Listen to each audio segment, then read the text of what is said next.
Saludos, mi nombre es Cristian Romero. Voy a estar presentándoles hoy un breve adiestramiento de SBIRT desde un enfoque integrado y de salud pública para la prestación de servicios de intervención temprana y tratamiento. Es importante darle un enfoque de salud pública, pues porque vamos a estar viendo el SBIRT más allá de una intervención clínica, más bien como un enfoque integrado que quiero que destaquemos durante el día de hoy.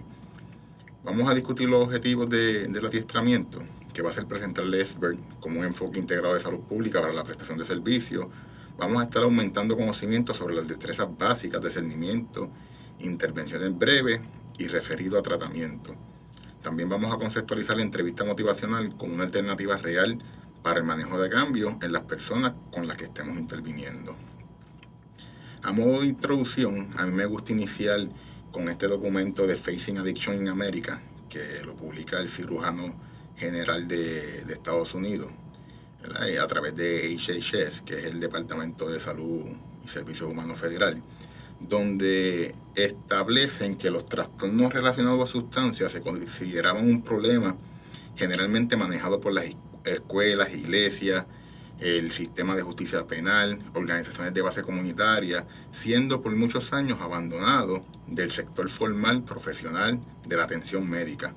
Esto creó un nuevo sistema de programas de tratamiento para atender los trastornos por uso de sustancias, pero lo desarrolló con una administración, una regulación distinta, donde el financiamiento, las propuestas estaban segregadas, alejadas de lo que conocemos como la atención médica. Eso lo podemos ver a través de la agencia que tenemos. Tenemos HRSA en Estados Unidos, pero también tenemos a SAMHSA en Puerto Rico. Igual pasa, como tenemos el Departamento de Salud y también tenemos lo que conocemos como la Administración de Servicios de Abuso de Sustancias, conocido como AMSCA. Esto limitó los procesos para detectar o intervenir clínicamente y de manera frecuente con las personas, ¿verdad?, en inicio temprano de consumo, donde no se estaban haciendo intervenciones breves y preventivas para las personas que estaban cerca de desarrollar un trastorno leve, moderado en el uso de sustancias. Quedaron abandonadas. Incluso en nuestro país sucede que las personas necesitan a veces desarrollar un trastorno moderado grave para poder empezar a recibir servicios, porque no se interviene de manera preventiva. La separación del uso de sustancias y de la salud general, ¿verdad?, incrementó los costos y ha sido nefasto para nuestro país, ¿verdad?, y para muchas naciones. E incluso en algunas personas ha creado, ¿verdad?, problemas de salud física, problemas de salud mental, incluso la muerte por no recibir la atención a estos servicios. Existe mucha literatura que establece que la presencia de un trastorno por uso de sustancias puede duplicar las probabilidades de que una persona desarrolle otra enfermedad crónica. Podemos tener personas que tienen uso problemático de alcohol y desarrollan, ¿verdad?, las condiciones de salud empeoran, como la diabetes, alta presión, y no son muchas veces muy buenas combinaciones tener este tipo de trastornos por sustancias con condiciones de la salud física. Y a pesar de que el consumo de sustancias tiene un impacto en la salud física, pocas escuelas de medicina, enfermería, odontología, farmacia, justicia social, trabajo social, psicología, ¿verdad?, entre otras profesiones, enseñan a los estudiantes sobre cómo identificar y prevenir los trastornos por uso de sustancias. Que tenemos un gap entre la academia y también tenemos un gap entre el servicio, ¿verdad?, clínico que ofrecen las personas. Llevamos tiempo conociendo la adicción como una condición crónica de la salud, ¿verdad? Le hemos llamado enfermedad del cerebro, le hemos llamado de diferentes formas, pero tenemos que cuestionarnos, ¿verdad?, si esta enfermedad que conocemos, ¿verdad?, o si este trastorno crónico está principalmente manejado ¿verdad?, por el gremio de la salud. Pero como dije anteriormente, en Puerto Rico, en nuestro país, en otras jurisdicciones de Estados Unidos, quienes manejan generalmente los problemas de adicciones son otro sector que no tiene que ver o no está relacionado particularmente con el área de la salud. Y esto ha limitado por mucho tiempo el reembolso de las aseguradoras, ¿verdad?, en cómo se introduce el tratamiento de las adicciones dentro del sistema de salud. Habían dudas si las farmacéuticas podían invertir en investigación, en desarrollar medicamentos para la atención de este fenómeno.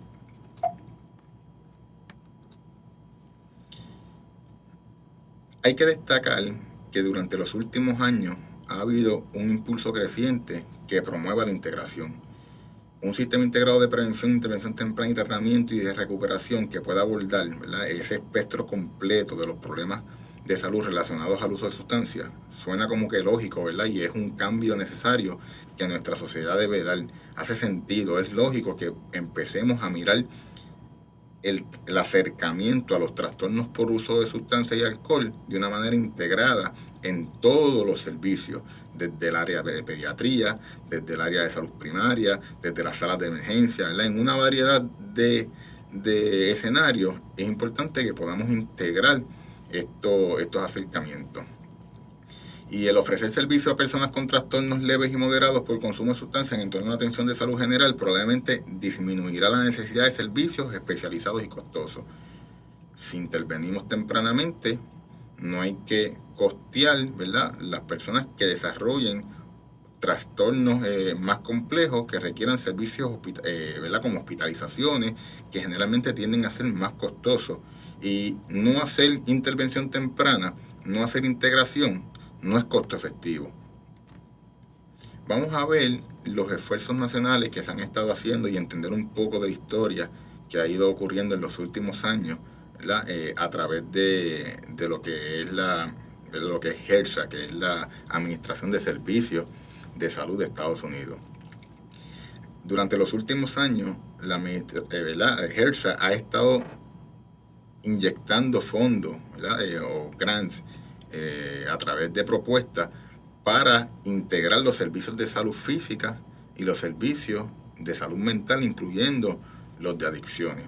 Vean cómo del 2014 al 2015 hubo un premio, una otorgación de 105 millones y se entregaron 433 otorgaciones para la integración.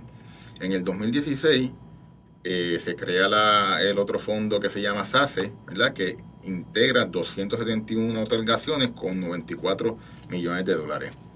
Ya en el 2017, ¿verdad?, aumentan, se multiplican las otorgaciones, ¿verdad?, se duplica la cantidad de dinero que se está inyectando a través de la propuesta de acceso a servicios de salud mental y sustancia, que representa 1.174 otorgaciones.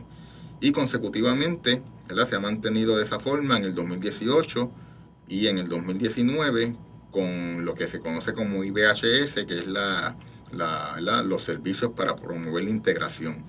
Y vemos que en el 2018 350 millones, pero no podemos perder de perspectiva que mientras en Puerto Rico y en Estados Unidos se estaban haciendo los esfuerzos para la integración, por eso le tengo la otra gráfica que está aquí al lado. Vean, cuando empezaron la asignación y la otorgación de fondos en el 2014 y 2015, vean esta línea azul particularmente, que son las muertes por sobredosis que estaban ocasionando, ¿verdad?, pasando en Estados Unidos por los opioides y específicamente el fentanilo. Vean cómo en el 2015 se disparan las muertes por sobredosis de opioides, creando un poco de confusión, ¿verdad?, y creando un poco de dificultad a la hora de integrar los servicios de salud física y adicciones. Pues porque inicialmente se estaba promoviendo la integración a nivel primario, pero cuando ocurre la crisis de opioides, nos movemos a atender la crisis de manera terciaria, con las personas que ya han desarrollado el trastorno por uso de opioides y están en riesgo de muerte, y empezaron a desarrollarse las clínicas de buprenorfina, ¿verdad?, y los servicios de naltrexona y servicios para atención de opioides. Sin dejar en perspectiva que al mismo tiempo debemos continuar promoviendo los servicios de integración a nivel primario, ¿verdad?, porque podemos tener intervención primaria, secundaria y terciaria. Lo importante es que podamos definir, ¿verdad?, y diferenciar que cuando trabajamos con personas que no tienen la condición, estamos trabajando a nivel primario y secundario muchas veces, pero cuando ya la persona ha desarrollado una condición crónica, pues estamos atendiendo a ese sujeto desde una intervención terciaria. Y muchos de los escenarios donde se estaban otorgando estas expansiones de servicio, ¿verdad?, eran centros de atención primaria, que a pesar de que sean centros de atención primaria, no significa que atiendan o hagan intervenciones a nivel primaria, secundaria y terciaria, ¿verdad? Un centro de salud primaria que tenga un paciente que genere una condición, ¿verdad?, crónica como la diabetes, está complicado en muchas ocasiones, ¿verdad?, tiene que ir a un especialista, pero regresa al cuidado primario. Y con la misma condición de diabetes, aunque esté crónico, puede seguir recibiendo los servicios a nivel primario. Y al igual que una persona que no tenga una condición, recibe intervenciones para que no la desarrolle el diabetes, o una persona que tiene prediabetes, recibe unas intervenciones para que bajo un seguimiento ese prediabetes no se convierta en diabetes y vuelva a una persona, ¿verdad?, a disminuir esa glicosilada. La intervención temprana funciona bien parecido, ¿verdad?, porque va de forma integrada a lo que queremos lograr con estos servicios integrados, ¿verdad?, que conocemos como integración de servicios. ¿Qué beneficios tiene Esbern? Como les comenté, puede atenderse o pueden generarse en los centros de atención primaria, las salas de emergencia de los hospitales, centros de trauma y en otros entornos comunitarios que ofrecen oportunidades para que esta intervención temprana logre que reducir los riesgos del consumo de sustancias, ¿verdad?, o prevenirlo antes que ocurran consecuencias más graves. Como es de conocimiento, nuestra cultura, ¿verdad?, se consume alcohol y se normaliza el consumo de alcohol, incluso cuando nos preguntan, ¿verdad?, o cuando se les pregunta a las personas si beben, tienen una idea de lo que es beber socialmente, pero nadie enseña, ¿verdad?, qué es lo que es el consumo de bajo riesgo, qué es lo que es el consumo riesgoso. Y estas definiciones tenemos que discutirlas en los espacios de intervención temprana, como pueden ser las clínicas de pediatría, cuando tenemos o conocemos que muchas de las personas inician consumo de sustancias y alcohol en la adolescencia, ¿verdad? Hacen binge drinking, empiezan a consumir grandes cantidades de alcohol desde jóvenes, y estos espacios son importantes para desarrollar estas intervenciones. En definición, entonces, ¿qué significa Esbern? Esbern es un enfoque integrado de salud pública para la prestación de servicios de intervención temprana y tratamiento para personas con trastorno por uso de sustancias. A través del Esbern podemos empezar a intervenir de forma temprana, pero también poder empezar o iniciar o referir a tratamiento a personas que ya tengan una condición, ¿verdad?, o hayan desarrollado un trastorno por uso de sustancias. Y Esbern, ¿de dónde sale? Esto es un acrónimo, ¿verdad? Y cuando hablamos de Esbern significa screening, ¿verdad?, que es el seguimiento, la detección a través de unos instrumentos que utilizamos. Cuando hablamos de brief intervention, ¿verdad?, que la intervención breve es una intervención que vamos a estar discutiendo aquí en cómo se hace, pero es la parte central del Esbern, ¿verdad?, cómo intervenimos brevemente para poder lograr las metas de la intervención. Y el referido a tratamiento, que es importante también empezar a mirar esto como una oportunidad de enlazar personas a servicios, ¿verdad?, que no conocían que tenían alguna condición crónica. O tenemos que reconocer también los servicios que tenemos y cómo podemos fortalecer, ¿verdad?, el servicio que ofrecen nuestros espacios, porque de la misma intervención breve, la persona se puede mover a un proceso de servicio en el mismo lugar, ¿verdad?, que podemos tener los dos sombreros de intervención breve y también de servir como tratamiento. Pero esto tiene que ser de acuerdo a la definición de cada espacio. ¿Cuáles son los beneficios de esta intervención breve, ¿verdad?, y referido a tratamiento? Aumenta la conciencia de los clínicos sobre el problema del uso de sustancias y ofrece a los clínicos un enfoque sistemático para abordar el uso de sustancias. Esto genera menos prejuicios. Cuando se empieza a implementar Esbern, comenzamos a discutir el estigma, comenzamos a discutir, ¿verdad?, cómo se debe atender las personas con trastornos por consumo de alcohol. Empezamos a detectar personas que no sabíamos que tienen un trastorno por uso de sustancias, y genera una búsqueda, genera un interés de aprender sobre lo que son los trastornos por uso de sustancias, reconociendo que la academia en muchas ocasiones no lo hace, ¿verdad?, reconociendo que los profesionales no se forman en los trastornos por uso de sustancias. Partiendo de la premisa que el DSM-5, ¿verdad?, el Manual de Diagnósticos de Salud Mental, tiene un capítulo completo de trastornos por sustancias y también los inducidos por sustancias, que son trastornos que se parecen, ¿verdad?, a otras condiciones de salud mental que son imitadas por el uso de la sustancia. Y es interesante cómo nuestra cultura hemos abandonado ese acercamiento y ese interés por lo que son los trastornos por uso de sustancias. Y eso se explica por lo que mencioné, ¿verdad? Se explica por el estigma, se explica por nuestra relación histórica con las drogas, con las políticas públicas que se han establecido, generalmente con los prohibicionismos, con la guerra en contra de las drogas. Es un tema generalmente que no queremos discutir, es un tema que nos incomoda, es un tema que se piensa constantemente que las personas con trastornos por uso de sustancias van a los escenarios clínicos para tener un beneficio de medicamento o tener un beneficio, ¿verdad?, de conseguir algo particular. Y a medida que vayamos atendiendo a las personas, a medida que vayamos entendiendo, ¿verdad?, que la adicción es una condición crónica, que vayamos conociendo sobre el tratamiento, que vayamos desarrollando competencias, ¿verdad?, que desarrollamos destrezas, actitudes, conocimientos sobre cómo abordar este fenómeno, va a ir reduciendo los prejuicios que muchos de nosotras y nosotros hemos desarrollado a través de nuestra historia. ¿Y qué son las intervenciones exitosas? ¿Verdad? ¿Cómo las definimos?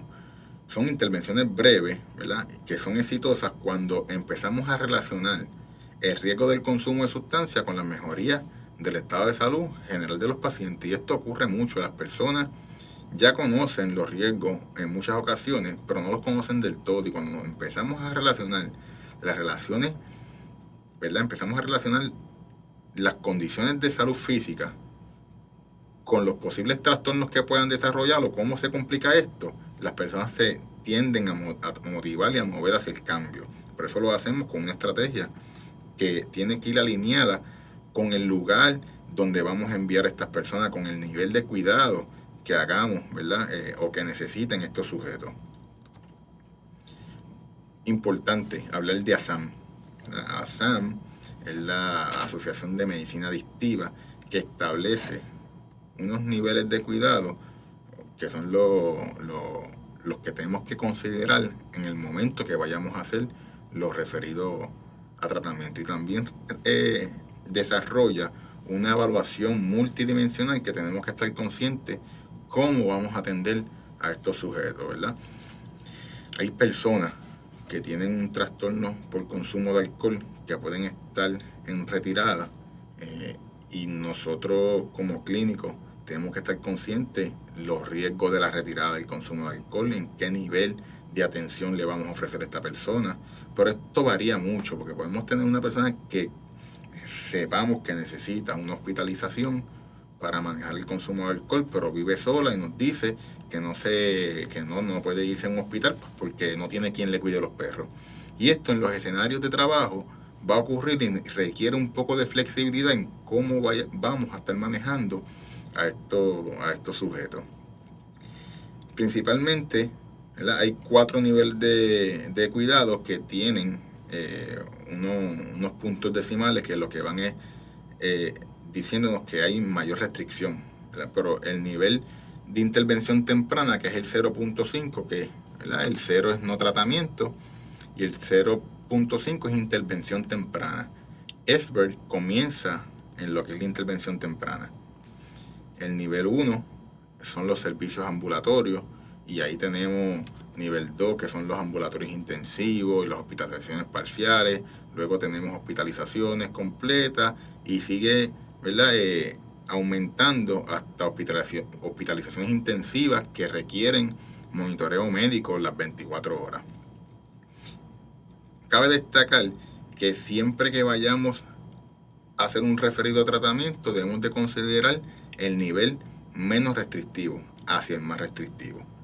Va a depender de la evaluación multidimensional que estemos realizando, nuestro juicio clínico, ¿verdad?, y las conversaciones que tengamos con nuestros pacientes que estamos atendiendo. Una persona por uso de cannabis no va a ir a una hospitalización, ¿no? Una persona que tenga un consumo riesgoso de alcohol no necesariamente tiene que llegar a tratamiento. Una intervención breve puede ser efectiva para que esta persona regule, ¿verdad?, el consumo y disminuya su conducta de riesgo.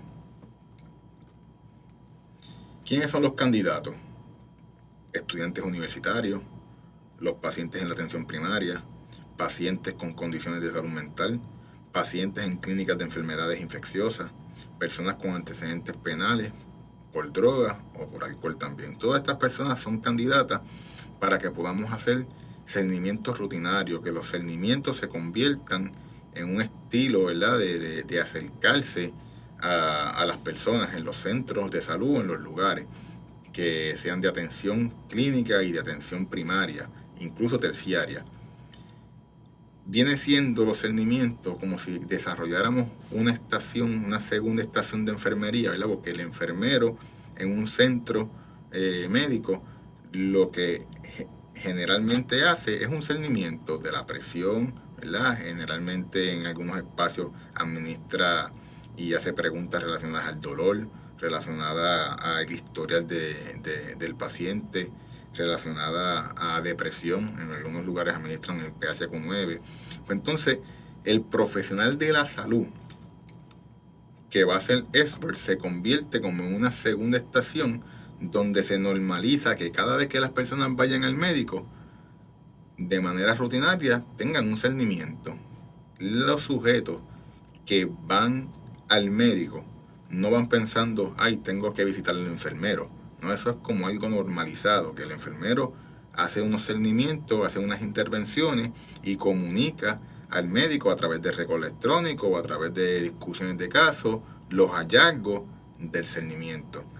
Y el normalizar estas intervenciones tempranas reduce el estigma que hay sobre la salud mental, que se normaliza el que los sujetos pasen por servicios de consejería, por servicios de psicología, por servicios de enfermería especializada, donde se les hagan preguntas sobre sus conductas y cómo esas conductas afectan sus condiciones de salud física o las pueden exacerbar.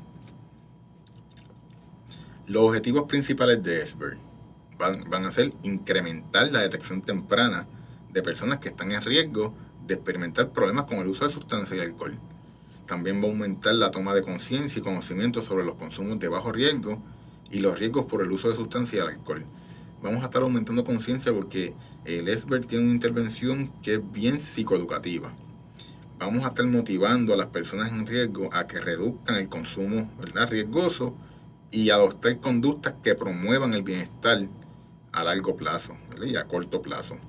Motivar a las personas que desean buscar ayuda a incrementar el acceso a servicios formales de tratamiento. Podemos tener sujetos que lleven mucho tiempo pensando en recibir servicios, pero no saben dónde recibirlo. Tienen miedo, tienen preocupaciones y nuestras intervenciones van a apoyar a esas personas a que logren acceder a estos servicios.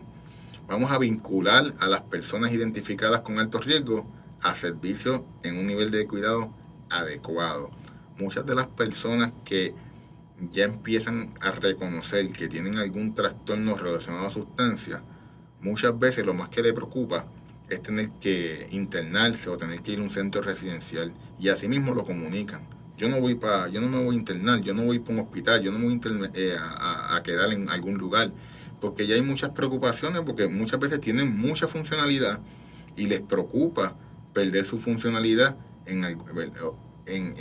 por permanecer en estos lugares restrictivos. Y nuestras intervenciones, al ser psicoeducativas, vamos identificando el nivel de cuidado adecuado y vamos negociando con el sujeto el nivel más adecuado y que se ajuste a la realidad de esta persona. También el SBIRT tiene como un objetivo promover un continuo de tratamiento mediante la integración, intervención y servicios de tratamiento. Estos niveles se van comunicando entre sí y el participante o el paciente puede llegar a un nivel y puede disminuir a otro nivel y puede recibir el seguimiento cuando sea necesario. Vamos a ver lo que es el screening. Y el objetivo principal del screening es identificar los niveles de alto riesgo moderado que están experimentando las personas relacionados al consumo de alcohol, sustancias, puede ser depresión, puede ser ansiedad. La estrategia puede ser bien parecida, puede ser la misma para detectar cualquiera de las anteriores. Se pueden utilizar instrumentos como el audit, que funciona para el alcohol, y el DAS-10 generalmente es el que utilizamos para la detección de drogas. Son 10 preguntas. Es un instrumento bien sencillo relacionado a las drogas. Y también tenemos el PHQ-9, que funciona para la detección de síntomas de depresión. Hay otros instrumentos también. Tenemos el GAT-7, que es para la detección de ansiedad. Y podemos hacer una batería de breves cernimientos, 3, 4 cernimientos, como una forma rutinaria de acercarnos a los sujetos. Esta detección evalúa rápidamente la gravedad del uso de la sustancia y del consumo de alcohol. Nos dice en qué nivel de riesgo se encuentra este sujeto por el consumo que tenga. Iniciamos definiendo lo que es el consumo de bajo riesgo, según los Institutos Nacionales de la Salud. Es importante que los podamos definir para que las personas sepan lo que es una bebida estándar, las personas sepan cómo van a manejar ese consumo de riesgo para no perjudicar sus condiciones crónicas o para no desarrollar unas condiciones que aún no hayan desarrollado. Los hombres de 18 a 65 años no deberían consumir más de 4 bebidas por día y no más de 14 bebidas por semana. Y esto muchas veces crea dudas si se pueden, ¿verdad? Si se beben 4 un día, pueden seguir todos los días 4. Pues mira, la literatura lo que nos sugiere es que no sean más de 4 por día y que no sean más de 14 por la semana. En las mujeres cambia el panorama y reduce a 3 bebidas por día y no más de 7 bebidas por semana. Veamos en la semana que las mujeres reduce la mitad en lo que puede ser el consumo de alcohol. Y en las personas de 66 años o más, no más de 3 bebidas por día y no más de 7 bebidas por semana. Y ahora, cuando hablamos de bebidas, tenemos que definirla para que sepamos lo que es una bebida estándar y que no cualquier trago, no cualquier cerveza es una bebida. Y un ejemplo aquí. Una persona que nos dice que se bebe más que una copa diaria, pero si la copa es así de grande, pues se está bebiendo muchas unidades de alcohol. ¿Qué es una bebida estándar? Aquí podemos ver cómo la bebida estándar la define en lo que es una cerveza regular. Podemos, ¿verdad?, asumir que una cerveza regular de hasta 12 onzas, que no tenga más de un 5% de alcohol por volumen, es una unidad de alcohol. Pero ahora también con las cervezas artesanales, que generalmente tienen más de 5% de alcohol por volumen, aumenta lo que puede ser la unidad de alcohol porque reduce la cantidad de onzas a 8 o 9 onzas. El vino, regularmente 5 onzas, es una unidad de alcohol. Que 5 onzas en una copa de vino va a depender también el tamaño de la copa, ¿verdad? Porque hay personas que miden la copa de forma visual, ¿verdad?, hasta un límite que la llenan, pero de acuerdo al tamaño de la copa, va a ser la cantidad de onzas que va a tener en esa copa.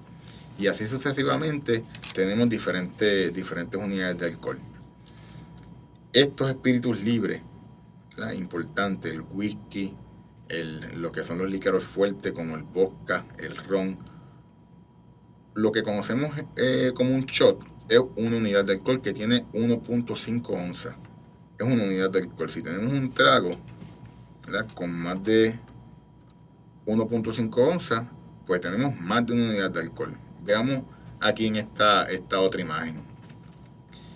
Podemos ver este vaso que nosotros los puertorriqueños conocemos mucho, es bien común verlos en las fiestas de las calles San Sebastián, verlos en las casas, en los cumpleaños. Vean que este vaso está dividido generalmente en rayas y 1,5 onzas es de licor en la primera raya. Después te mide las 5 onzas, que son de vino. Después, generalmente, los que pueden ser las cervezas que tengan más de 5% de alcohol, hasta 8 onzas solamente. Y las cervezas regulares hasta 12 onzas.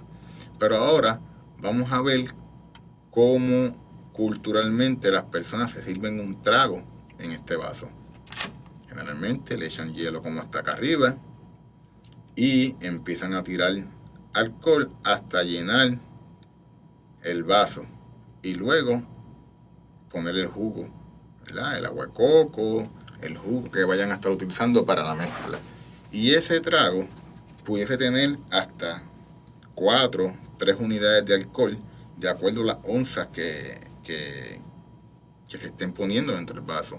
Y esto es importante que nosotros les expliquemos a los sujetos, porque cuando vayamos a medir las unidades de alcohol de lo que es una bebida estándar, una persona nos puede decir que lo único que se bebe son 4 palos, y nos dice así 4 palos, pero no son 4 bebidas, ¿verdad? Cada palo o cada bebida que se está bebiendo ese sujeto tiene 4 unidades, tiene 3 unidades. Entonces, si multiplicamos 3 por 4, son 12 unidades que se está bebiendo en un solo día. Y si eso lo hace 3 o 4 veces por semana, tenemos que seguir multiplicando, y cuando vamos a ver, la persona en un día, si hace 12 unidades, está cerca del consumo de la semana entera, que son los hombres, que son 14 unidades. ¿Ven? Esto va a ser importante que podamos entenderlo y poder explicarlo. Vean acá, una botella de vino son 6 unidades, ¿verdad? Unas 5 onzas, una unidad, como mencionamos ahorita. Y vamos viendo cómo esta información puede sorprender a las personas y decir, la persona reflexione sobre cómo está consumiendo ese alcohol.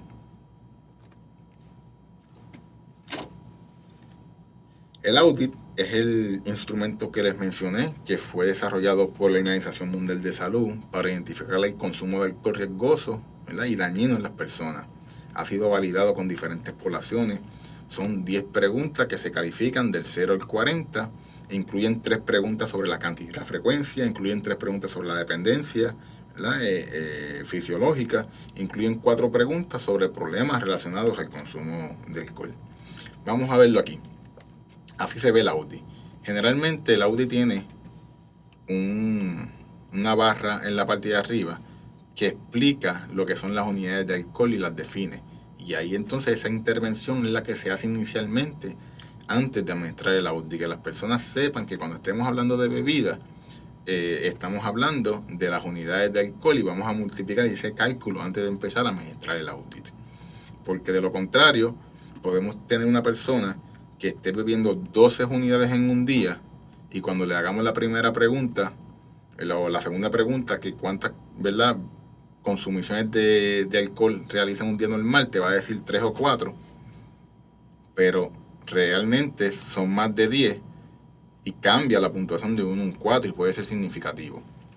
Otro asunto que es bien importante es que este instrumento nosotros debemos entenderlo, debemos leerlo, familiarizarnos con él, para cuando vayamos a leérselo o a administrarlo al paciente, nosotros sepamos qué es lo que está preguntando.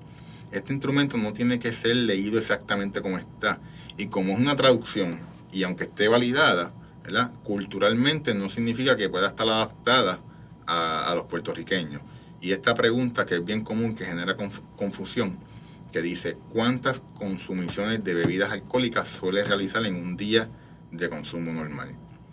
Y esa palabra de consumiciones no está en nuestro vocabulario. ¿Y qué quiere preguntar aquí? ¿Verdad? Que cuántas bebidas en un día normal la persona suele beber, suele consumir. ¿Con qué frecuencia toma 5 o más bebidas alcohólicas en un solo día? Pues si la persona ahorita nos dijo que eran 3 o 4, y si no hicimos el cálculo, nos dice que son 3 o 4, pues aquí iría un nunca.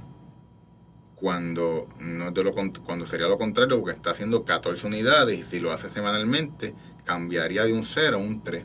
Y así consecutivamente podemos administrar el cuestionario mal y tener una puntuación, una intervención no adecuada a la necesidad del sujeto. ¿Qué queremos lograr con el audit? Queremos completarlo bien, reconociendo las unidades de alcohol, para poder establecer una puntuación, ¿verdad? Se hace sumando, se hace de forma sencilla.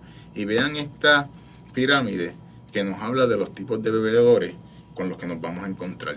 Y la literatura sugiere que el 40% de la población es abstemia, significa que no consume alcohol. Pero tenemos un 35% de la población que son consumidores de bajo riesgo. Tenemos un 20% de bebedores de alto riesgo y un 5% probablemente con un trastorno grave relacionado al alcohol. Y esto a su vez se ve en las puntuaciones mayores de 20, ¿verdad?, la de alto riesgo de 8 a 19, las de bajo riesgo de 1 a 17 y los abstemios generalmente dan puntuaciones de 0. Siempre vamos a hacer breve intervención. ¿Y qué intervenciones vamos a hacer? Pues las personas que sean abstemias, vamos a hacer una intervención para reforzar la conducta. Al igual que las personas que sean bebedores de bajo riesgo, que conozcan, que aumenten conocimiento y conciencia sobre lo que es el consumo de bajo riesgo y promover que se mantengan en ese bajo riesgo. Las personas que tienen un consumo de alto riesgo, con la intervención queremos llevarlo a convertirlo a bebedores de bajo riesgo. Y las personas que probablemente tienen un trastorno por consumo de sustancias, queremos canalizarlos a servicios de tratamiento. Igual podemos tener personas de alto riesgo que requieran intervenciones de tratamiento menos restrictivas. Puede ser en un servicio ambulatorio o puede ser que desarrollemos unas intervenciones rutinarias cada vez que el sujeto regrese al consumo regrese al servicio médico. Que vamos a estar detectando, vamos a estar haciendo intervenciones breves y vamos a estar haciendo referidos a tratamiento con todas nuestras poblaciones. ¿Qué queremos prevenir con estas intervenciones? Queremos reducir y prevenir los arrestos por conducir bajo efectos del alcohol, lesiones intencionales o no intencionales, visitas a salas de emergencia, problemas escolares o profesionales, violencia, incluyendo abuso sexual, arrestos y encarcelamiento, embarazos no deseados, infecciones de transmisión sexual, complicaciones de condiciones crónicas, uso de otras drogas y la muerte. Y esto lo podemos ver desde la sensibilidad y también lo podemos ver desde una perspectiva económica. Estas intervenciones son costo efectivas y reducen una serie de problemas que tenemos en nuestra sociedad.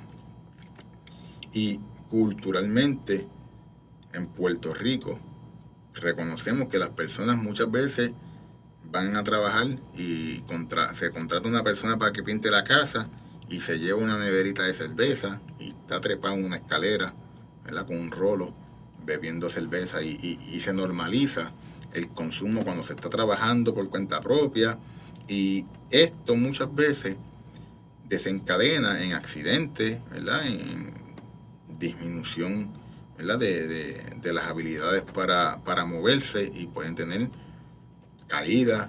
Pasan las personas mayores ¿verdad?, de edad avanzada, que el consumo de alcohol mezclado con las benzodiazepinas aumenta el riesgo de caída, y tenemos que estar detectando y conociendo qué condiciones tienen las personas y qué vulnerabilidades tienen y cómo el alcohol y las drogas pueden incrementarlas. Reconocemos que los Beer Criteria establecen contraindicaciones para el uso de benzodiazepinas en personas ¿verdad?, mayores de 65 años. Sin embargo, cuando miramos el PDMP, que es el programa de monitoreo de prescripción de medicamentos controlados en Puerto Rico, podemos ver que las benzodiazepinas son es el medicamento más prescrito de los controlados, y no necesariamente son los opioides. Y por alguna razón, quienes mayor prescriben benzodiazepinas son los médicos primarios. Y esto hay que tenerlo consciente, porque conocemos que el uso de alcohol al mismo tiempo con benzodiazepina multiplican los efectos, y no detectamos una persona que podamos pensar que tiene un uso recreacional. Pudiese ser que sea recreacional o que sea riesgoso, incluso utiliza benzodiazepina y tiene una caída, termina una fractura en la cadera y se complica el asunto, y toda esta dinámica hay que tenerla clara cuando estemos haciendo detección, para que las personas conozcan y aprendan a reducir los daños y los riesgos asociados al consumo de sustancias. Si el cernimiento que hagamos, sea el audit, el DAS-10, el CAGE, ¿verdad?, si ese cernimiento sugiere que el paciente tiene un consumo riesgoso, entonces ese sujeto va a recibir una breve intervención que vamos a estar desarrollando. ¿Cuáles son las metas de la intervención breve? Como las mencionamos ahorita, vamos a repasarlas. Cuando la persona no está usando o consumiendo sustancia o alcohol, vamos a ofrecer un refuerzo positivo con el objetivo de mantener la abstinencia. Vamos a promoverla.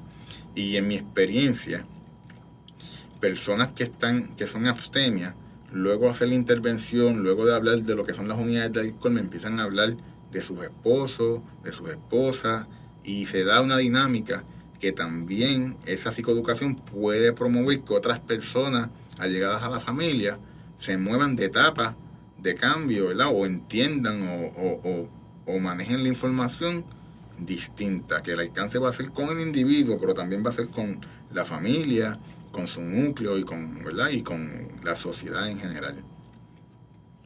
Del 1 al 7, que es el uso no riesgoso, puede ser consejos breves de cómo mantenerse en bajo riesgo, pero sigue siendo una breve intervención que vamos a estar realizando. El uso riesgoso sin dependencia, intervenciones breves para reducir el consumo a bajo riesgo o sin riesgo, es mover a esta persona a que logre tener un consumo de bajo riesgo, de aquí moverla para acá.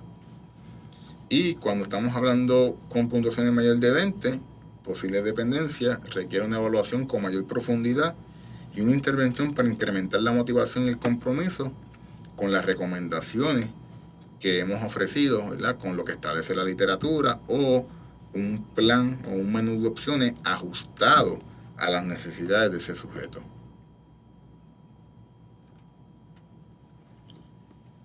La intervención breve. ¿Qué es esto de la intervención breve? Se centra en aumentar el conocimiento y la conciencia sobre el uso de sustancias y la motivación hacia el cambio de la conducta. Son centradas en la persona, son basadas en entrevista motivacional, que es uno de nuestros objetivos, conceptualizar la entrevista motivacional. Genera conversaciones de 15 a 45 minutos. Es enfocada en las motivaciones personales para cambiar y va tomando en cuenta el nivel de disposición de cambio de la persona. Es importante que sepamos que en los escenarios de salud primaria hay unos CPT, unos códigos de facturación para poder documentar y para poder facturar estas intervenciones. Que estas conversaciones pueden empezar en cernimiento y estas breves intervenciones moverse, ¿verdad? A hacer intervenciones facturables desde otros códigos, de acuerdo a los hallazgos que tengamos en la intervención. Que muchas veces las preocupaciones es la coste efectividad, si es reembolsable, si no es reembolsable, y si es facturable, porque hay unos CPT, unos códigos que ya están desarrollados para estas intervenciones. El referido tratamiento, ¿verdad? Ya discutimos la detección, que es el screening, hablamos de la breve intervención, que es basada en entrevista motivacional, de 15 a 45 minutos, son enfocadas en el presente y en el paciente, y luego tenemos el referido a tratamiento.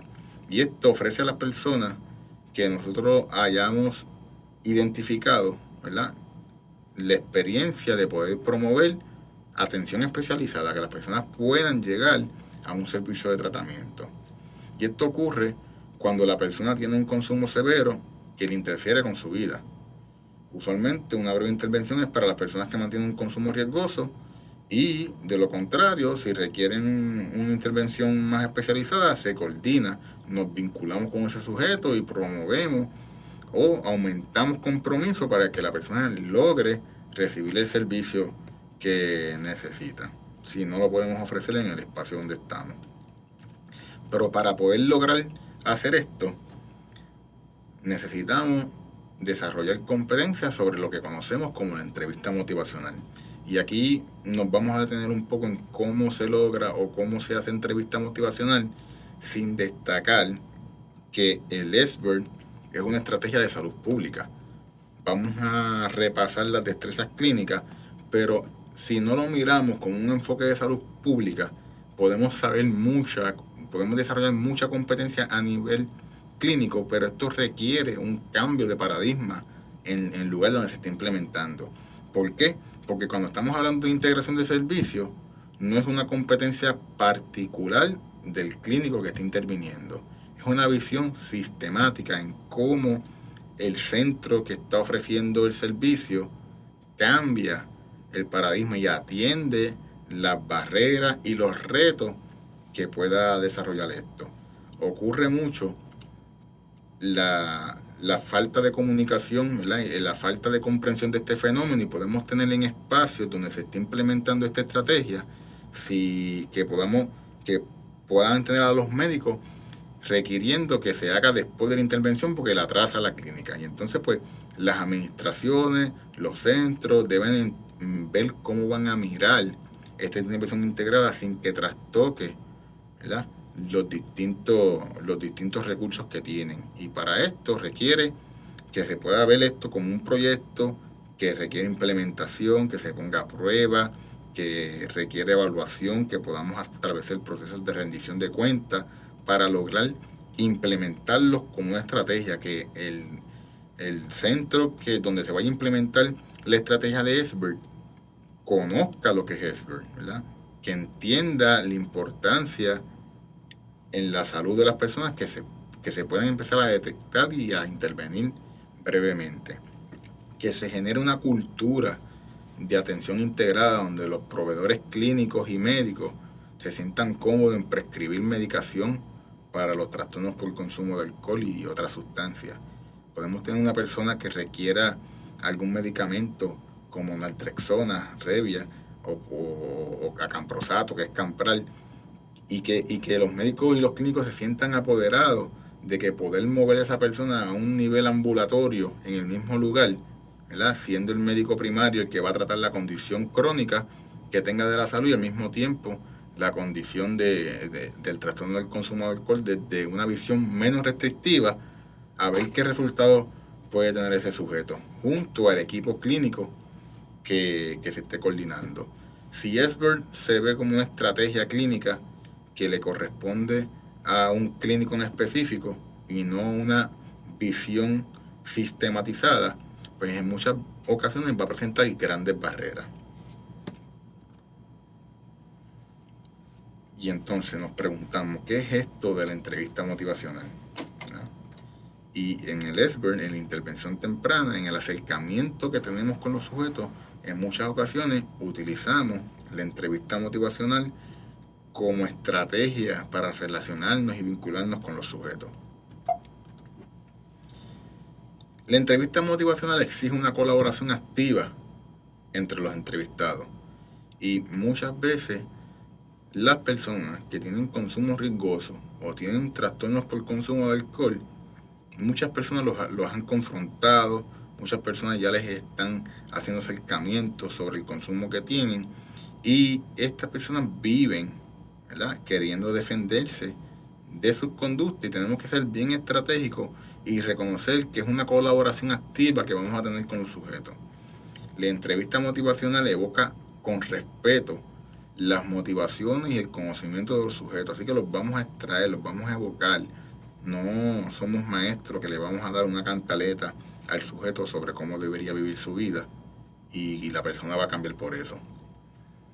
La entrevista motivacional acepta de forma radical, y esto es importante porque aceptación radical, que en última instancia que el cambio suceda o no, es una decisión personal y un ejercicio de autonomía que no podemos arrebatar del paciente. Así que de forma radical nosotros aceptamos que el cambio va a depender del sujeto, y si quiere cambiar lo vamos a apoyar, y si no quiere cambiar lo aceptamos incondicionalmente también. La entrevista motivacional ofrece un énfasis en la compasión, y esto de la compasión es un cuarto elemento del espíritu que se practica en la entrevista motivacional. Y el espíritu de la entrevista motivacional es una implementación nueva que desarrolla la entrevista motivacional en su última edición, en la tercera edición. Las ediciones anteriores no incluyen el espíritu, y incluir el espíritu va a ser importante cuando hagamos entrevista motivacional. La entrevista motivacional tiene distintas definiciones, tiene 3 definiciones, pero quiero compartir estas con ustedes para poder definirlas, ¿verdad?, en una definición profesional y que sea práctica también. La entrevista motivacional es un estilo de comunicación colaborativo y orientado a uno o varios objetivos. Así que tenemos y reconocemos que es comunicación colaborativa y es orientada a algo particular. Y entonces la entrevista motivacional también presta especial atención al lenguaje de cambio. Y el lenguaje de cambio lo vamos a definir, pero tenemos que reconocer que vamos a estar hablando de comunicación de forma colaborativa hacia un objetivo en común y vamos a estar escuchando específicamente el discurso de cambio que tiene el sujeto, y eso nos va a dar información dónde está el sujeto, qué quiere el sujeto, cuán listo está el sujeto para cambiar, y vamos a colaborar desde ahí. La entrevista motivacional está diseñada para reforzar la motivación personal y el compromiso con un objetivo concreto, suscitando y explorando los propios motivos que tiene la persona para cambiar. Así que vamos a reforzar lo que el paciente o participante, ¿verdad?, personalmente ya trae, y vamos a explorar esas mismas razones que tiene esa persona para cambiar, y no van a ser impuestas, y van a ser en una atmósfera de aceptación y compasión. Y ya reconocemos que la compasión y la aceptación son radicales. Nosotros aceptamos incondicionalmente las decisiones de los sujetos. Aquí, cuando hablamos de reflejo de corrección, ¿verdad?, es importante porque muchas veces nosotros los profesionales tenemos la tendencia a querer corregir lo que no funciona. Y las personas tienen un consumo riesgoso y tenemos la intención de decirle, mira, no, eso no es así, tienes que arreglar esto. E irónicamente, ese mismo reflejo de corrección es el mismo que nos limita a acercarnos a los sujetos, porque cuando empezamos a corregir, levanta defensividad en los sujetos con los que estamos interviniendo. Y nosotros los profesionales de la salud, de ayuda, muchas veces entramos a nuestras profesiones porque tenemos un deseo de devolver algo a la sociedad. Muchas personas quieren prevenir y aliviar el sufrimiento. En otras culturas y aquí en Puerto Rico también los profesionales de la salud quieren manifestar el amor sobre sus creencias religiosas y tienen intenciones de marcar diferencias positivas en la vida de otros. Pero esas mismas razones son las que muchas veces hacen que las intervenciones de nosotros no sean desde la aceptación y no sean desde que el sujeto pueda escoger, ¿verdad?, en cómo quiere vivir y pueda tener ese espacio para encontrar sus propias motivaciones para hacer un cambio.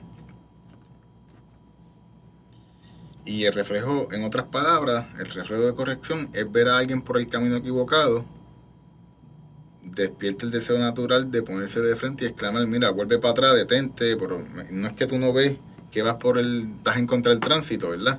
Y es esa sensación que queremos como que de corregir, y esto nos lleva de forma rápida a un estilo directivo. Y en entrevista motivacional nosotros vamos a funcionar o nos vamos a posicionar desde una guía, desde que nosotros vamos a estar colaborando con el sujeto y no de forma directiva. Por otro lado, encontramos que los sujetos generalmente experimentan ambivalencia, y esto lo vamos a encontrar todo el tiempo. La mayoría de las personas que desean hacer un cambio sienten ambivalencia, y eso podemos preguntarlo desde nuestras propias experiencias, de cuántas veces empezamos a hacer dieta, empezamos los gimnasios o decimos que vamos a hacer cambios, las resoluciones de año nuevo. La ambivalencia es una experiencia humana habitual, y si la persona ya está experimentando ambivalencia, hay un paso hacia el cambio, porque pudiese estar en una etapa anterior, porque si no identifica ambivalencia, es que no ha visto que tiene un problema.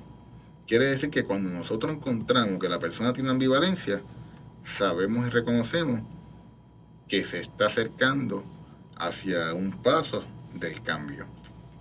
Y la ambivalencia es el escollo más habitual en el camino hacia el cambio. Esto es normal, es algo que nos debe interesar mucho porque nos dice que la persona se quiere mover o se está moviendo, y va a ser normal en todos los cambios que vayamos a ir realizando, ya sea relacionado al alcohol, al peso, a mejorar el estilo de vida, entre otras cosas.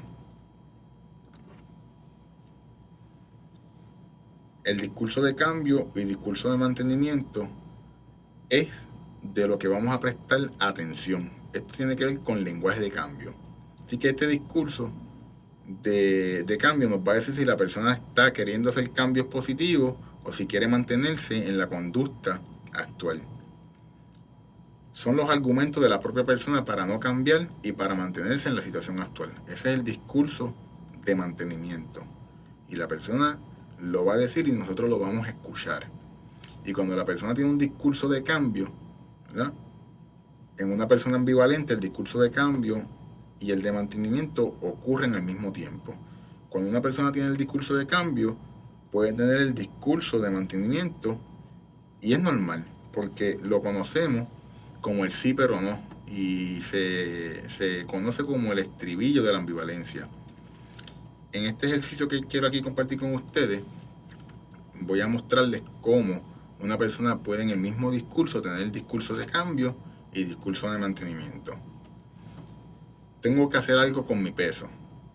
Ya ahí estamos viendo que hay discurso de cambio. La persona está reconociendo que tiene que hacer algo con su propio peso. Pero lo he intentado todo y nunca consigo ser constante en nada. Ahí vamos de nuevo otra vez.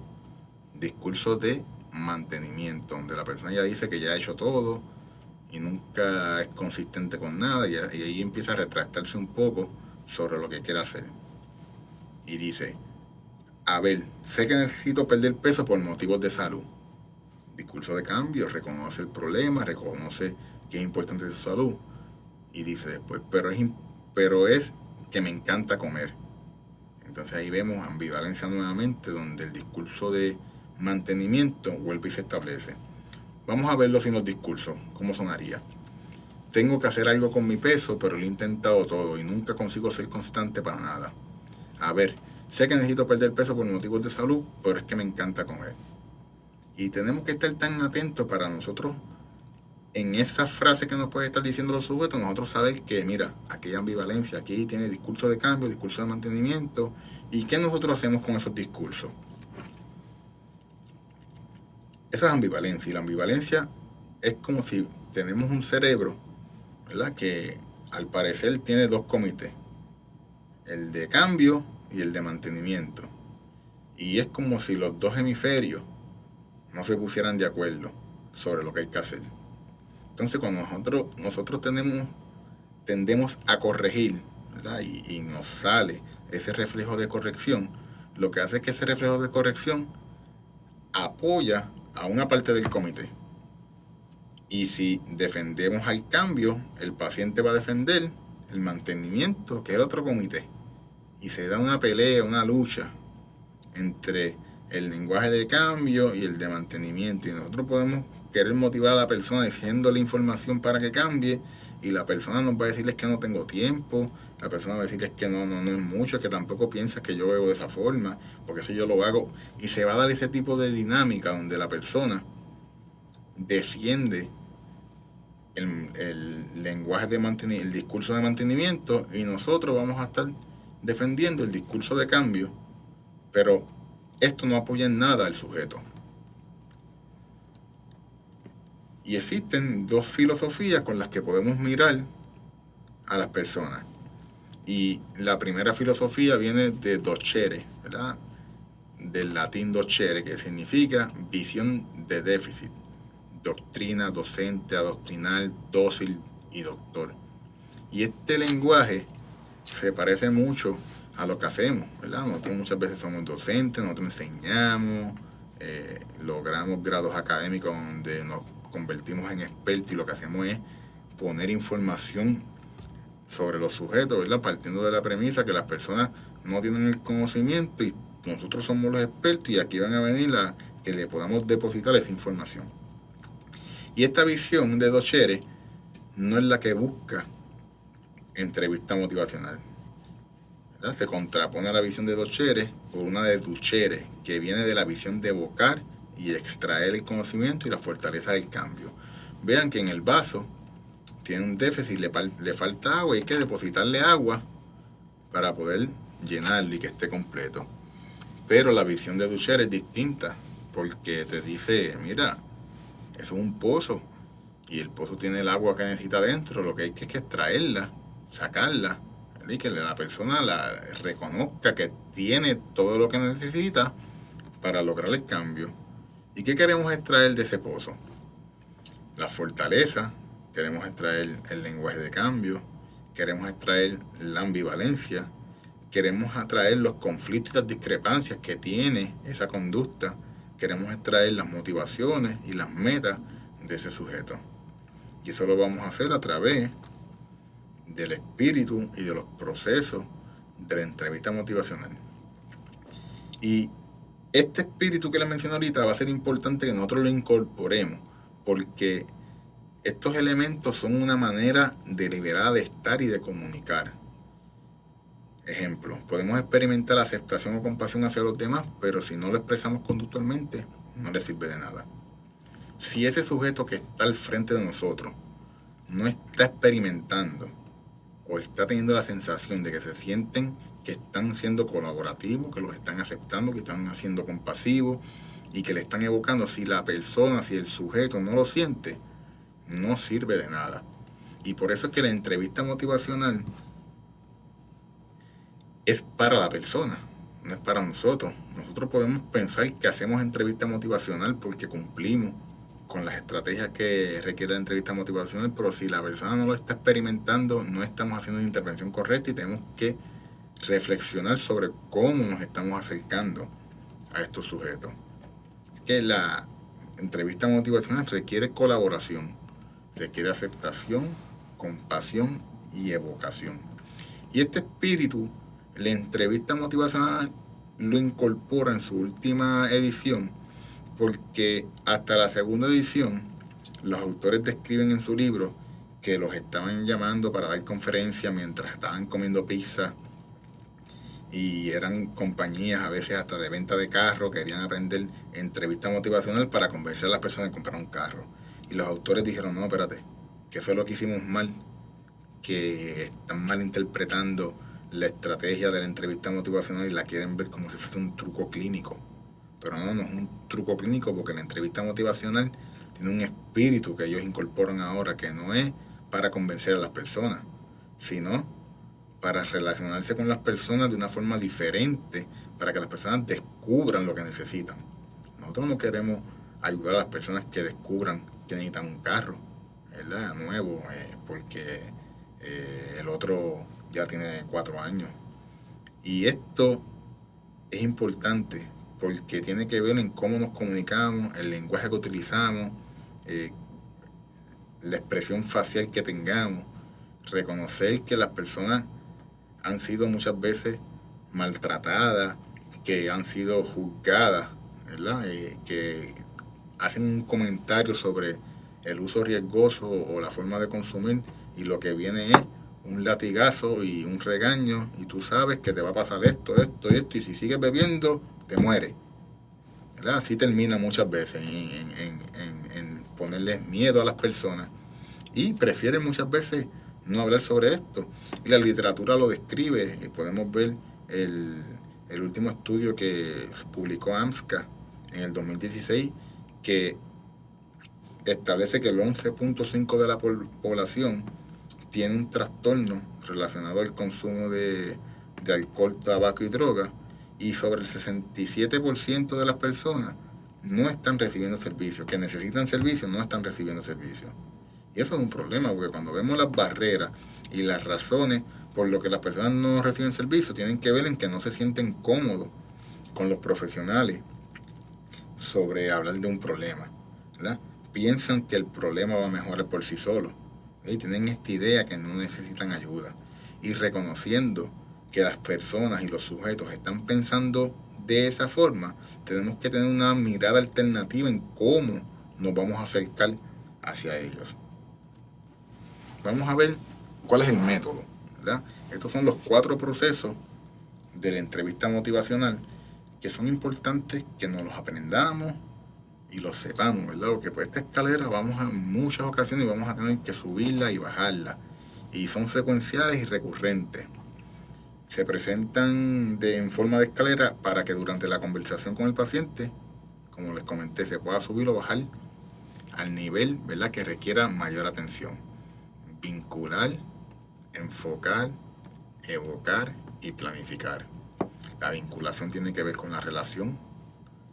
El enfocar tiene que ver, yo siempre lo imagino como si fuesen unos binoculares, donde cuando uno se los pone por primera vez se ve como medio borroso y uno va moviendo la rueda de arriba y va buscando el foco donde se vea clarito, ¿verdad? Y ahí se enfoca sobre los objetivos, sobre el problema que están borrosos, pero cuando estamos vinculando logramos, ¿verdad? Que ese sujeto se sienta tan confiado y que las preocupaciones que tengan sobre hablar de esos problemas vayan reduciendo. Enfocamos sobre ese problema cuál es, y después que lo tenemos ahí bastante claro, evocamos, ¿verdad? Nos vamos a sacar del pozo ese compromiso, esas razones de cambio para ese sujeto. Vamos con preguntas abiertas y con alguna técnica de interacción que vamos a estar discutiendo, vamos viendo cómo extraemos todo ese compromiso y toda esa información que es importante para luego planificar, ¿verdad? Que es el embriague, ¿verdad? Donde arrancamos hacia un plan concreto sobre el cambio. Pero las personas no van a planificar si todavía no nos hemos vinculado, no hemos enfocado sobre el problema. Hay que definir, hay que enfocarlo bien para poder evocar y planificarlo. Vamos a ver los pasos para la intervención breve. Cuando hablamos de intervención breve, ¿verdad? Nos referimos a poder orientar, retroalimentar, escuchar y evocar y las opciones de cambio. Y a mí me gusta mucho esta adaptación, ¿verdad?, cultural a través de Elorio, que hicieron unas compañeras de la Universidad del Paso, que vinieron a la Universidad Central del Caribe a colaborar con este proyecto, que facilita mucho el aprendizaje y que podamos intervenir a través de la entrevista motivacional.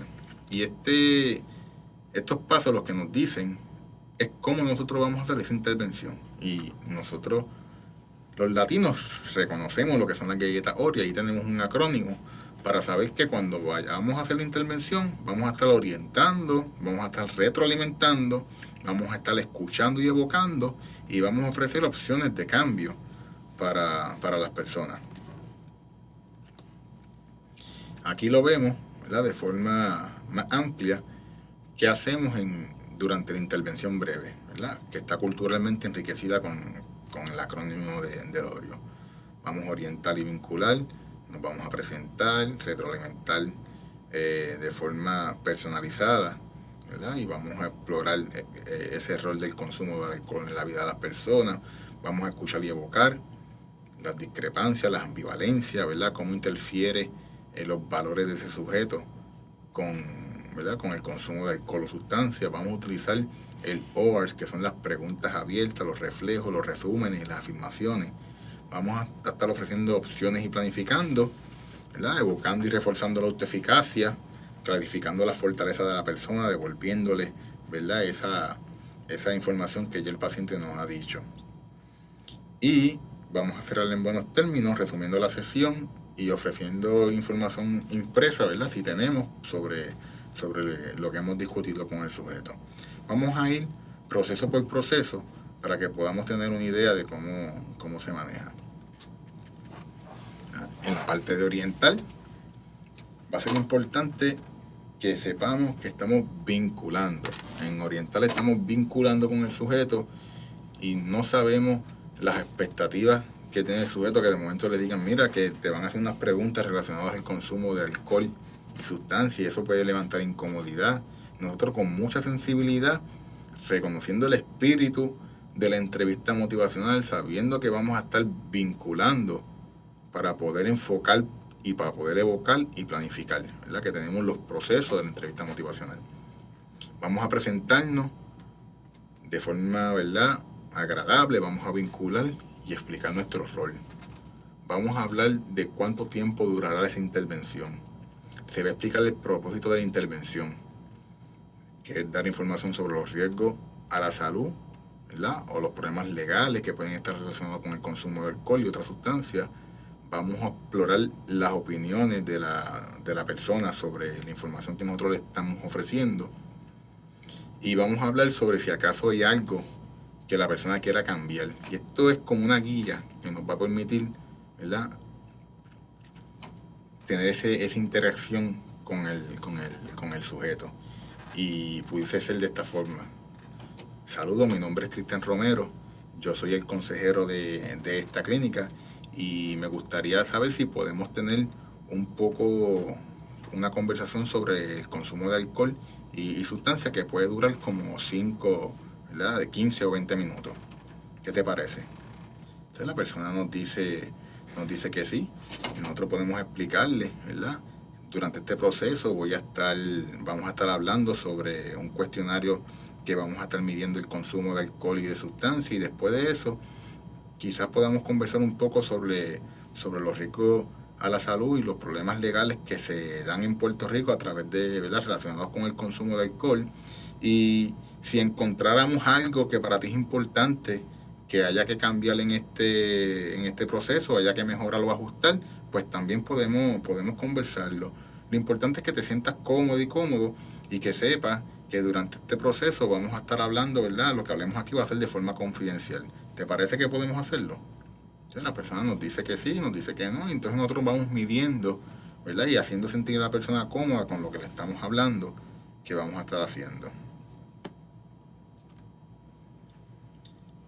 Nos dice que sí, vamos a hacer la intervención de las unidades de alcohol, vamos a estar dando información de lo que es el consumo de bajo riesgo, ¿verdad? Que vamos a estar haciendo un resumen de lo que vamos a estar utilizando, y vamos a discutir el audit, que es el instrumento, lo vamos a completar, y después en la retroalimentación del ORIO, ¿qué hace esto? Esto ayuda a enfocar la conversación, evoca y refleja la perspectiva de la persona, promueve la toma de conciencia y desarrolla también discrepancia. Y la estrategia constantemente explora, ofrece y explora. Explora el rol del alcohol en la vida de la persona y cuáles son los factores que hacen tomar más o menos. Y ahí podemos, enfocando a la persona en intervención, podemos hablarle sobre la puntuación, darle retroalimentación. Mira, Carlos, luego de administrar este cuestionario, podemos ver que tiene una puntuación que significa, ¿verdad?, que según la literatura es de alto riesgo, y refiere que estás bebiendo sobre 14 unidades de alcohol en un periodo de una semana. ¿Qué tú piensas de eso? Y la persona pues evoca, ¿verdad? Y evocamos lo que nos dice la persona, las razones, ¿verdad?, que piensa que pueden estar interfiriendo sobre su consumo, y podamos desarrollar discrepancias sobre eso. Veo que para ti es importante tu salud, porque ahorita me estuviste comentando que estás aquí porque estás atendiendo tu condición de diabetes. Así que generalmente las personas que atienden y que vienen con frecuencia a los médicos son personas que están bien comprometidas con tu salud. Y al mismo tiempo reconoces que te gusta beber, compartes con tus amistades, y veo que también te preocupa un poco en cómo esto puede estar afectando tu salud. Y entonces, ¿qué tú crees de eso? Y entonces ahí buscamos que la persona, ¿verdad?, empiece a hablar sobre la discrepancia, sobre la importancia de su salud, y también al mismo tiempo sobre el rol que tiene el alcohol en su vida. Y en la parte de cuáles de estos factores te hacen tomar o menos, ¿verdad?, hay una estrategia que es un mapping, donde la persona tiene varias palabras, ¿verdad?, que tienen que ver con la vida de la persona, y podemos darle eso, un documento ¿verdad?, que pueda hablar de las amistades, la familia, y que podamos hablarle de que esos factores te hacen tomar más o menos. Y ahí podemos empezar a identificar factores protectivos o factores de riesgo. Vamos a vincular con la persona, ¿verdad? Vamos a comprender esa perspectiva de la persona. Vamos a identificar y explorar las preocupaciones en cuanto a la información ofrecida. Por eso es que va a ser importante y qué piensas de eso. Vamos a afirmar sus valores. Mientras estamos vinculando y estamos ofreciendo retroalimentación, nosotros vamos a afirmar lo que es importante para la persona. Vamos a buscar el lado positivo de las áreas que tiene. La persona está yendo a atenderse, la persona ha hecho cambios en su vida. Vamos a través de la vinculación vamos a encontrar fortaleza sobre ese sujeto. Y vamos a estar atentos al lenguaje de cambio particularmente. Escuchar y evocar. Esto es un elemento importante en la entrevista motivacional. Evoca y explora discrepancias y congruencias con los valores personales. Podemos utilizar ahí las estrategias de interacción que vamos a estar discutiendo más adelante, que son las afirmaciones, reflejos, resúmenes, preguntas abiertas, y en algunos momentos podemos aconsejar, ¿verdad? Con mucho cuidado y pidiendo permiso. Podemos entregar también una lista de valores, ¿verdad? Sean valores generales, valores personales, y el propósito de esto es explorar las discrepancias y las congruencias. Y podemos preguntarle a la persona con cuál de estos valores el uso de alcohol u otras sustancias pueden crear dificultades. Y ahí estratégicamente podemos ver que la entrevista motivacional nos puede ayudar a desarrollar discrepancias sobre las incongruencias que hay entre los valores del sujeto y el uso de alcohol o sustancias. ¿Qué hacemos? Vamos a discutir ahora las habilidades fundamentales que tiene la entrevista motivacional para promover el cambio. Y vamos a empezar con los reflejos. En el inglés empieza con preguntas abiertas, ¿verdad? Opening question.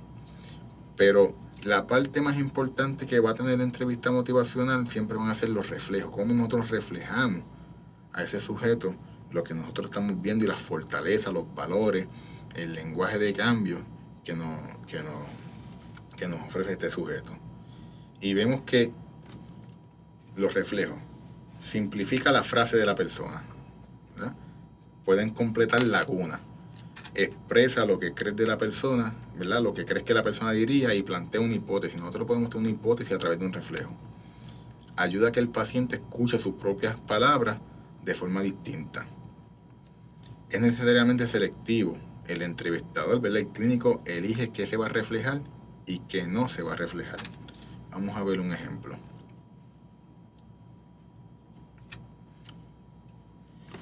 La persona dice: aunque no ha pasado nada, yo me he sentido más deprimido. Reflejo simple, que puede ser una repetición. Podemos decirle: ¿te has sentido más deprimido? Carlos, ¿te has sentido más deprimido? O veo que te has sentido más deprimido. Generalmente los reflejos evocan y nos va a decir: sí, he estado más deprimido, pues porque desde que me separé de mi esposa, ¿verdad? Y pueden decirte razones por las que estén aumentando el consumo de alcohol o algo que tenga que ver con eso. Cuando refraseamos, podemos decir: tu tristeza está empeorando y no sabes por qué. Y ahí la persona nos puede decir: no, sí, yo sé por qué. O puede decir: no, es verdad, no sé por qué. Y sí, estoy sintiendo como que estoy peor, pero yo tampoco me quiero sentir así. Y seguimos evocando con un simple reflejo. Y un reflejo más complejo puede ser reflejar sentimientos. Y podemos ahí explicarle o decirle a la persona, reflejarle a la persona: estás angustiado por no poder entender por qué tu depresión sigue empeorando. Estás angustiada, y utilizamos un lenguaje emocional donde le damos, ¿verdad?, una emoción particular, reflejamos ese sentimiento sobre ese reflejo. En el caso relacionado al alcohol, que tengamos una persona que nos dice: ya no bebo. Una forma de repetirle es decirle: ya no bebes, ¿verdad? O veo que no estás bebiendo tanto. Un refraseo ahí, ¿cómo pudiese ser? Parece que estás preocupado en tu forma de beber y estás bebiendo menos. Ahí podemos tener un tipo de refraseo donde podamos estar haciendo una pequeña hipótesis también sobre por las razones que la persona no está bebiendo, ¿verdad? Y cuando reflejemos los sentimientos, podemos decirle a la persona: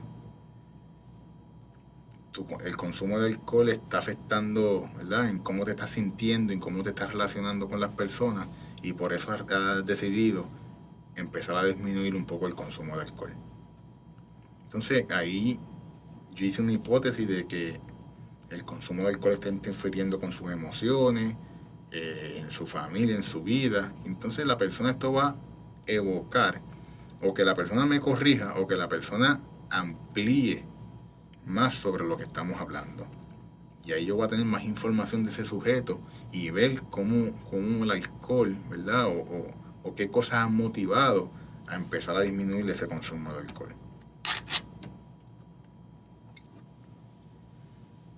Vamos a estar siempre atentos a ese discurso del cambio, y en esta imagen que podemos ver, ¿verdad? Generalmente el invierno, podemos preguntarnos cuáles son las indicaciones que se acerca un cambio. Antes, imagínense en esta foto en verano y viendo cómo van pasando las estaciones, qué cosas deben estar pasando, reconociendo que viene el cambio.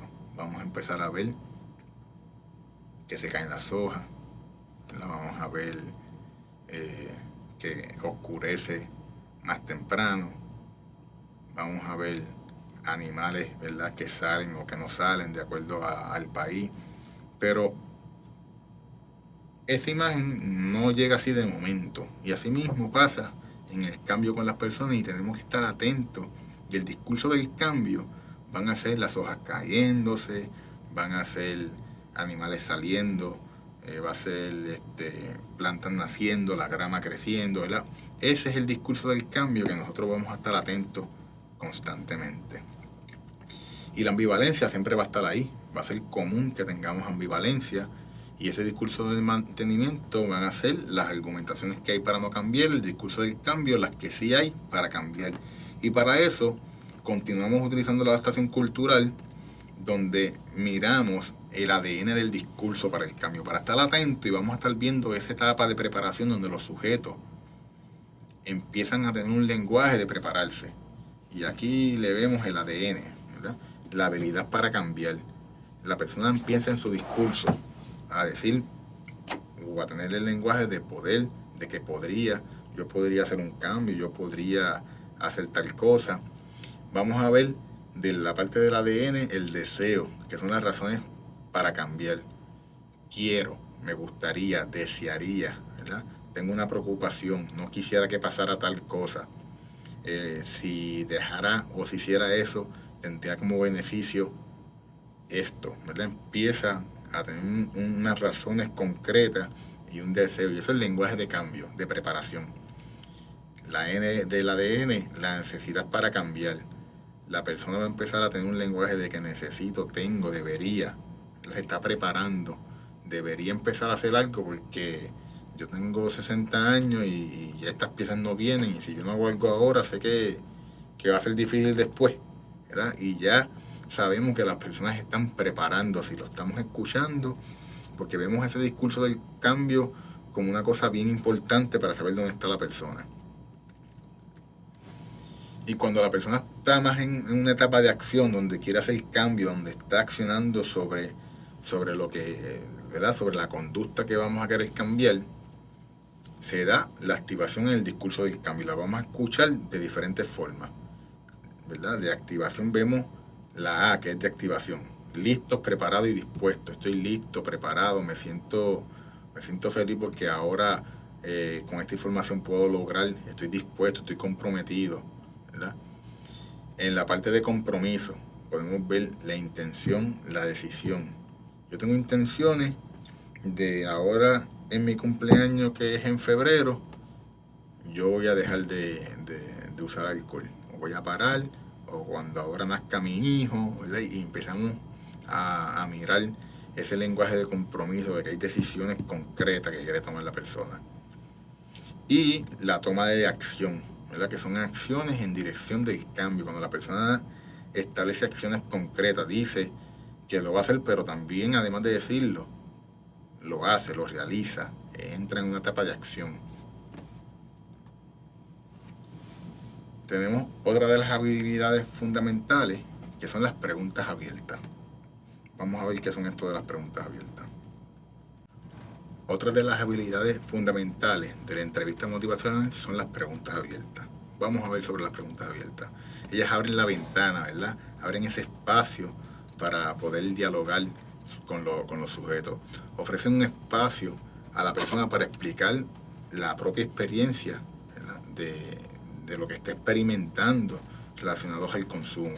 Evocan lenguaje de cambio y, sobre todo, se utilizan para reflexionar y para conocer cómo la persona piensa sobre la conducta problemática que tiene y sobre la ambivalencia. Y podemos ver aquí algunos ejemplos de preguntas abiertas. ¿Para qué? ¿Cómo es eso para ti? ¿Verdad? ¿Puedes hablarme más sobre eso? Queremos, ¿verdad?, abrir esa ventana, explorar un poco más. Le podemos preguntar a los sujetos, si fueras a cambiar en la forma en que estás consumiendo alcohol, ¿cuáles serían tus 3 principales razones para hacerlo? ¿Cuáles serían los principales beneficios si redujeras el consumo de alcohol o el consumo de sustancias? ¿Qué sería lo mejor que podría pasar si cambias la forma en que consumes alcohol? ¿Y qué sería lo peor que podría pasar si continúas consumiendo de la forma que estás consumiendo? Y estas preguntas levantan y evocan mucha información que ofrece que las personas puedan hablar acerca del cambio. Vamos a ver qué tenemos en las afirmaciones. Cuando hablamos de afirmaciones, ¿a qué nos referimos con las afirmaciones? Nos referimos a que las afirmaciones reconocen y comentan explícitamente los recursos y habilidades, buenas intenciones y los esfuerzos de la persona. Nosotros vamos a estar afirmando: qué bueno que viniste aquí, veo que eres una persona bien comprometida, ¿verdad? Nosotros vamos a hacer de forma estratégica, acentuar lo positivo. Y también es una manera que nosotros, los clínicos, podemos pensar, ¿verdad? Y que podemos buscar deliberadamente las cosas positivas del paciente para poder afirmárselas todo el tiempo. Y aquí esta imagen me gusta mucho, que podemos ver las afirmaciones como las abejas o como las moscas, y podemos pensar dónde se paran las abejas y dónde se paran las moscas, ¿verdad? Y esto nos ayuda a entender un poquito más sobre qué cosas vamos a afirmar. Y cuando las abejas se paran en las flores, ¿qué hacen? Polinizan, ¿verdad? Hacen que siga continuando la vida. Y generalmente las moscas, cuando se siguen parando en los alimentos y en otros lugares, lo que hacen es que los contaminan. Y nuestras afirmaciones van a ser para que esa persona se sienta bien, para que esta persona crezca, para que esta persona vea cosas incluso que no se ha dado cuenta que tiene, y vamos estratégicamente a afirmárselas a la persona. Y las afirmaciones pueden incluir comentarios positivos como que eres una persona muy fuerte y un verdadero sobreviviente, ¿verdad? Puede también frases de apreciación como: aprecio mucho tu honestidad y la confianza en hablar sobre este tema, ¿verdad? Pueden incluir afirmaciones de reconocimiento: qué bueno que decidiste venir hoy, qué bueno que estás aquí. Pueden incluir afirmaciones de expresión de optimismo: se nota que puedes hacer ese cambio. Y también enfatizar en los valores a favor del cambio: veo que para ti es bien importante ser una buena madre.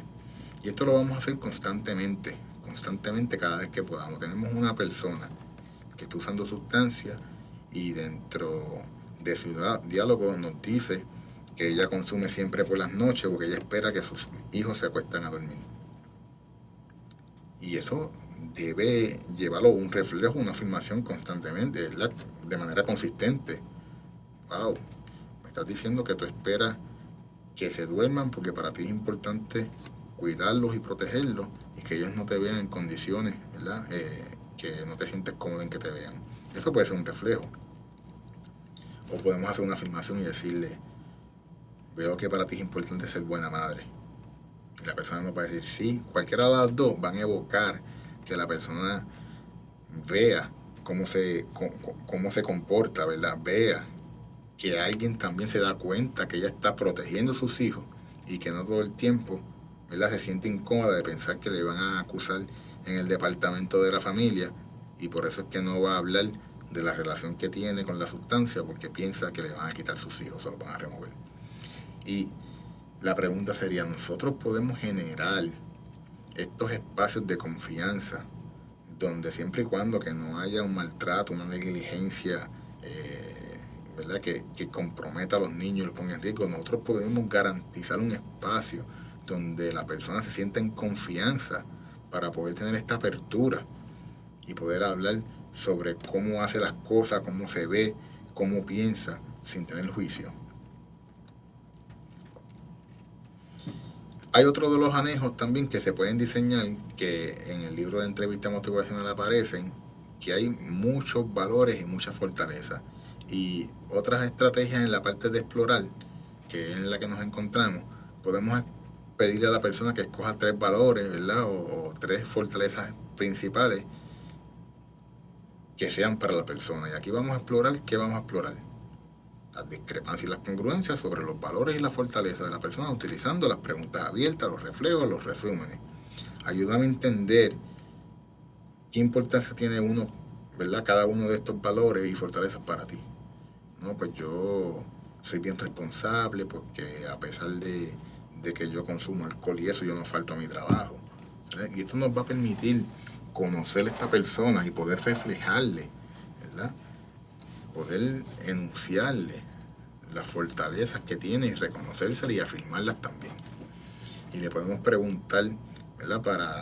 Para seguir promoviendo la discrepancia, ¿cómo afecta el alcohol cada una de estas, ¿verdad? De estas fortalezas o de estos valores?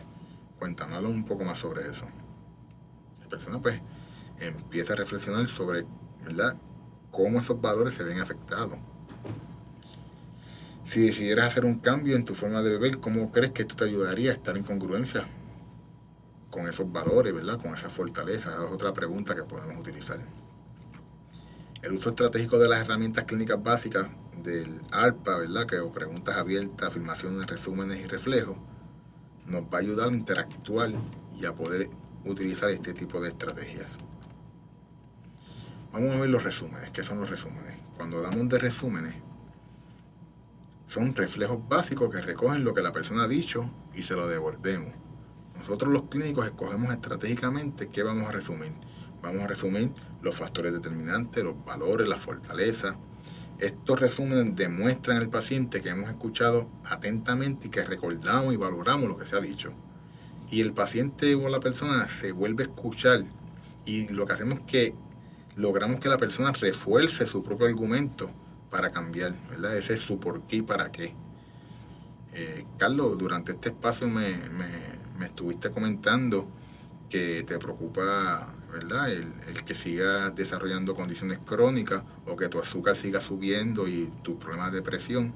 Y también me dijiste que para ti es importante tu familia y tu compromiso es para mejorar la relación con ellos, porque no quisieras que seguir teniendo los problemas que me mencionaste con tu esposa y tus hijos. Y todo esto que hemos estado discutiendo te ha motivado a querer hacer un cambio, a disminuir el consumo de alcohol. ¿Es eso? ¿Entendí bien? ¿Eso fue lo que estuvimos discutiendo durante este espacio? Y entonces ahí la persona otra vez puede evocarnos y podemos movernos a saber si entendimos a ese sujeto o para pactar una agenda de cambio. Ven en la O acá, estamos en las opciones para cambiar y para planificar.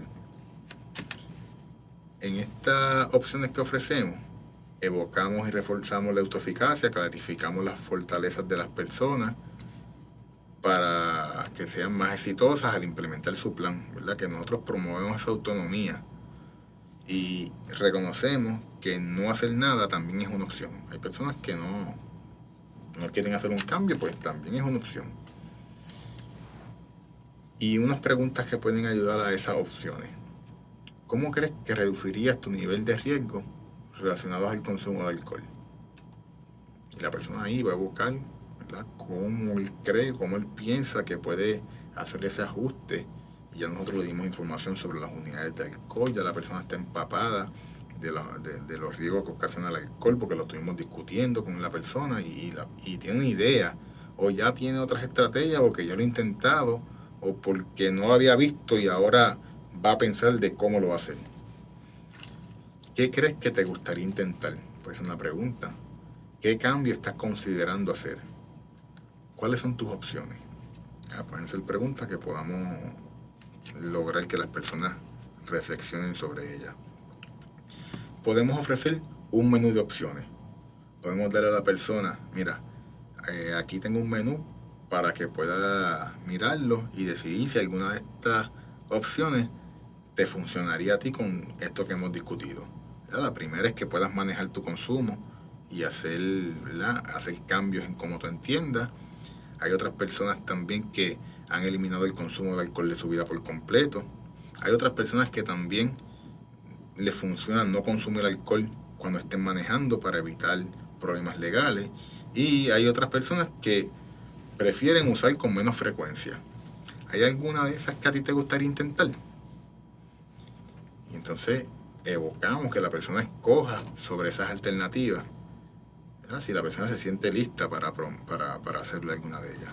Si nos dice que quiere alguna, pues entonces pues nos movemos al plan de acción, donde podemos presentarle alguna forma de prescribir el plan que la persona va a desarrollar, estableciendo la meta y los pasos, y podemos entregar otra próxima cita para darle seguimiento a ese plan. ¿Verdad? Le podemos preguntar cómo lo harías, cómo empezarías, qué harías diferente. Y la entrevista motivacional también, en su tercera edición, incluye la parte de aconsejar y compartir las preocupaciones. Y para esto se utiliza cuando el plan que nos establece el sujeto nos preocupa mucho, podemos tener una idea de que puede ser muy ambicioso, ¿verdad? Una persona que tiene un trastorno por el consumo de alcohol y nos dice que va a beber, dejar de beber por completo, y nos preocupa que tenga una retirada, ¿verdad? Cualquier cosa que nos preocupe, nosotros podemos aconsejar. Pedimos permiso y le podemos preguntar a la persona: ¿estaría bien si te comparto una preocupación sobre tu plan? Y le podemos decir, ¿verdad?, para disminuir la posibilidad de que ocurra el lenguaje de mantenimiento, le podemos decir: esto tal vez no te funcione a ti, pero a otras personas le ha funcionado. Hay personas que han decidido empezar a disminuir el consumo de alcohol poco a poco para evitar presentar síntomas de retirada, y otras personas han decidido cogerse unos días en un proceso de retirada médicamente asistida, donde puede estar 10, 8 días, depende, ¿verdad?, lo que evalúe el equipo, y luego estabilizan y continúan viniendo a un lugar ambulatorio como este que está aquí. ¿Qué tú crees de eso? Y entonces exploramos nuevamente qué la persona piensa sobre la información que nosotros le dimos. Ofrecemos que a algunas personas les funciona buscar tratamiento más especializado, ¿verdad? Y exploramos cómo piensas que esta idea puede ayudar en tu caso.